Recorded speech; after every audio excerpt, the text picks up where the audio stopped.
আসসালামু আলাইকুম, welcome to sweet and সাভরি চ্যানেলে। আমরা তো বিভিন্ন বেকারি থেকে এই চিকেন বান কিনে খাই, তাই না? এই চিকেন বানটা যদি আপনারা বাসায় তৈরি করে বাচ্চাদের এবং ফ্যামিলিদের খাওয়ান তাহলে কতটা স্বাস্থ্যকর হয় বুঝে দেখেন। তাহলে চলুন কথা না বাড়িয়ে কীভাবে এই চিকেন বানটা বাসায় তৈরি করা যায় তা দেখে নেওয়া যাক। আমি প্রথমে ময়দা নিয়ে নিয়েছি 3 কাপের মতো, এর মধ্যে 3 চামচ মতো চিনি দিয়েছি। তারপর এখানে আমি ইস্ট দিয়েছি 2 চামচের মতন এবং সামান্য লবণ দিয়ে দিলাম। তারপর এর মধ্যে আমি রুম টেম্পারেচার পানি দিয়ে ভালোভাবে একটা ডো তৈরি করে নেব। আস্তে আস্তে অল্প অল্প করে পানিটা দেব, একসাথে পানিটা দেবেন না, কারণ বেশি হয়ে গেলে নরম হয়ে যাবে। তার জন্য এভাবে করে মেখে নেব এবং সামান্য তেল দিয়ে আমি আবার মেখে নিয়েছি। উপর একটু তেল মাখিয়ে 2 ঘন্টার জন্য এটাকে রেখে দিলাম রেস্টে। এখন আমি এই চিকেন বানের জন্য পুর বানিয়ে নেব। ফ্রাই প্যানে তেল দিয়ে দিয়েছি, এর মধ্যে আমি 2 টেবিল চামচের মতো পেঁয়াজ কুচি দিয়ে দিলাম। পেঁয়াজ কুচি দিয়ে একটু ভেজে নেব, বেশি একটা ভাজতে হবে না। এর মধ্যে আমি চিকেন দিয়ে দেবো, এটাকে আমি কিউব করে নিয়েছি, আপনারা এটা কিমাও করে নিতে পারেন। দিয়ে এটাকে আমি আবার একটু রান্না করে নেব। একটু ভেজে নেওয়ার পর আমি এর মধ্যে বিভিন্ন মশলা দিয়ে দিব। প্রথমে আমি হাফ চামচের মতন আদা রসুন বাটা দিয়ে দিলাম। এখানে চিকেনের পরিমাণ অল্প দেখে আমি মশলাগুলো অল্প অল্প করে দিয়ে দিব, হাফ চামচ করে সবগুলো।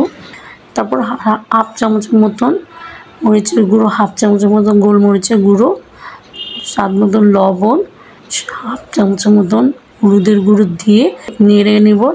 তার আগে আমি একটু টমেটো কুচি দিয়ে দিলাম, এটাও কিউব করে কেটে নিয়েছি। আপনারা এখানে আরও সবজি দিতে পারেন, গাজর, বরবটি, যে যেরকম সবজি দিতে পারেন, সমস্যা নেই। তারপর এর মধ্যে আমি 2 চামচের মতন কর্নফ্লাওয়ার গুলিয়ে রেখেছিলাম, সেটাও দিয়ে দিলাম। আমার চিকেনটা হয়ে গেছে। নামানোর আগে আমি একটু চিলি ফ্লেক্স দিয়ে দেবো আর ধনে পাতা দিয়ে নেড়ে চেড়ে এটাকে নামিয়ে নেব। দেখুন ভালোভাবে নেড়ে চেড়ে নিচ্ছি, এটা হয়ে গেছে। চিকেনটা নামিয়ে রাখবো একটু ঠান্ডা হওয়ার জন্য। এখন আমি ওই যে ময়দাটা রেখেছিলাম দেখেন ফুলে ডাবল হয়ে গেছে, এটাকে বাতাস বের করে ভালোভাবে মথে নেব। মথে এর মধ্যে থেকে আমি লিচি কেটে নেব, কয়েকটা বানাবো, যতটা বানাবো ততটা লিচি তৈরি করে নিলাম। এখানে আমি প্রায় 7টা মতন বান বানিয়েছি। 3 কাপের মতন ময়দা নিয়েছিলাম। এভাবে করে টানলি দেখেন ময়দাটা এতটা সফট হয়েছে, টানলি বড় হয়ে যাচ্ছে। তারপর এর মধ্যে আমি পুরটা দিয়ে দেবো, যে পুরটা আমি তৈরি করেছিলাম সেটা দিয়ে তার মধ্যে একটু চিজ দিয়ে দিলাম। চিজটা দিলে বাচ্চারা খুব পছন্দ করে, তাই দিয়েছি। এটা অপশনাল, দিলে দিবেন, না দিলে সমস্যা নেই।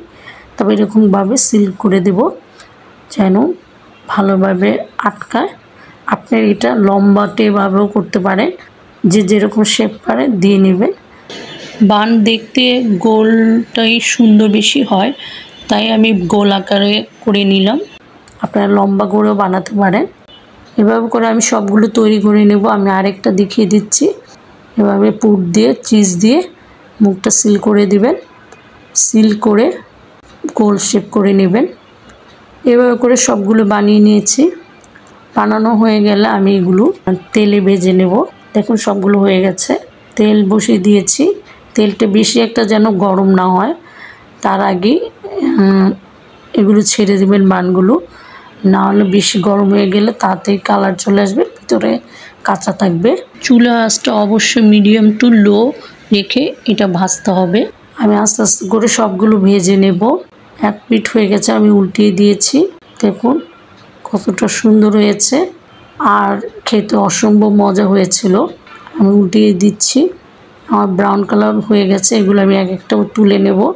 আর দেখুন ফুলে কতটা ডাবল হয়ে গেছে বানগুলো।